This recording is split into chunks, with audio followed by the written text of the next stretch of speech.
interesting knowledge. Karl is studying. Okay, what's the next one? What's the educating wiki? I don't know, see, like I say, I was looking around and there's stuff that is interesting, right? I was looking on the web. But there's no point. Well, it's just that I found one about, what's the point? About a lad who, 8 years old, but he's still breastfed. Now, I don't know if you can get anything out of that.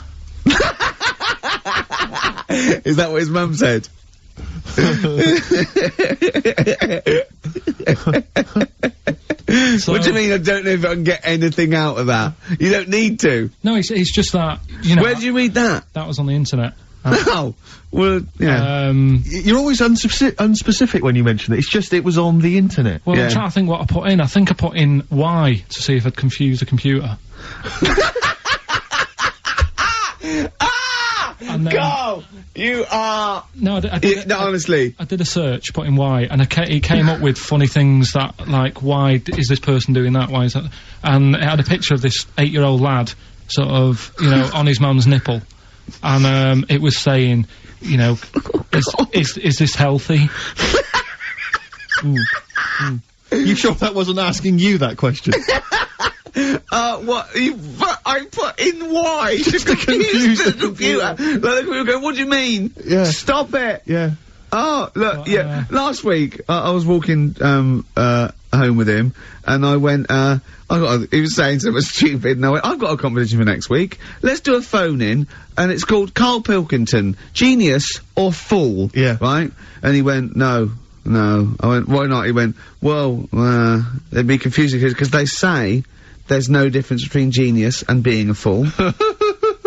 You do that, don't you? No, but it's rubbish, and people say there's a fine line between madness and genius, and, you know, it's a ridiculous soundbite. They don't say there's a fine line between a genius and an idiot. Well, the people who do are idiots. Yeah. So what would you do there, though, just to sort of wrap that little thing up? What would you do? That lad loves his mum's milk. What are you asking me to come up with? No, I'm just... A title for the story? No, it's just what would you do? Right. What do you mean, what would I do? Well, it's causing a bit of a problem in the area, right? What area? In America, I think it was. Oh, America are a problem, are they? George Bush is worried about this kid who's breastfeeding at 8. Imagine it like this, right? Right. No, so, Karl, what are you asking me? About this spurious story you saw on the internet? I saw it on the internet. There's an 8-year-old lad, he likes his mum's milk. Yeah. And it's saying, is this right? Should it No, be it's going not. on? But what do you want Ricky to do about it? It's not his responsibility. Yeah. No, but the little town that he lives in, they're all causing an uproar, right? Going, this isn't right, you know, I can't let my kid play out in case he's in the garden with his mum getting a bit hungry, right? So, oh, God. What should they do? Because his mum's saying, well, he likes it. Yeah. And he, you know, so what do you do? I don't know the laws. No, but I'm not asking you to sort out the laws. I'm just saying, if you lived in that neighbourhood, what would you say? If you went up to him and said, look, everyone's getting a bit fed up with this, look. I'd say, what would I do? What do you mean, what would I do? What are you asking me? Right, it doesn't matter. No, what are you asking me? What are you asking me and Steve and the public? I'm just saying, say if you live next door to this woman. Yeah. Right? The kid's hungry, 8 years old. He's out playing on his bike and he goes, Mum, I'm getting a bit peckish, and he goes, alright, son. She whops one out. And he starts having his milk, right? You live next door, you're putting your washing out, and you see this going on. You're getting a bit sick of it, because it's gone on for months.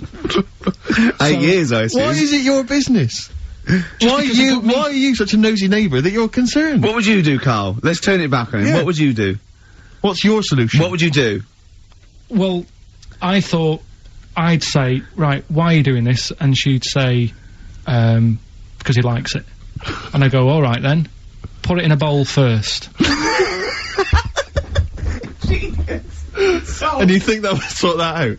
No, because I was thinking about the whole thing, right, and you do that when you're a baby, and everything's alright, innit? Yeah. No one bats an eyelid at a little baby having a bit of milk from its mum's breast, right? Yeah. You'd almost say it was natural. But you grow out of it. It's like, you don't see. It got me thinking about things you don't see. And you don't see. Did you put this into a computer? Show me things you don't see. What else don't you see? Well, you don't see, like, an old man having a Twix. You never... So what? You know the terrible thing about all this, Steve, is he's right. You don't see an old No, man I eating a know, Twix. that's a terrible thing. So what they have got, right, they've made old man toffees, haven't they? They've come up with Werther's. Is that a song? Oh God! You don't see it. No, listen now. So they've got their Werther's, right? Yeah. So, look at him! You think he's giving a lecture at Oxford? It's not going anywhere. No, go on, sorry. Go on. I'm just saying, Right. you grow out of things. Yeah. And the old man, I'm sure when he was a kid, he'd have a Twix. Yeah. But now it doesn't look right, so he's having... It doesn't look right! So... Right. I don't think Werther's originals were specially designed for old people. I think they were sweets that just happened to have been made for years. That's why old people eat them. Yeah. They didn't go, hang on, there's a market here. I've noticed old people aren't eating Twixes. Quick, let's make some old man sweets.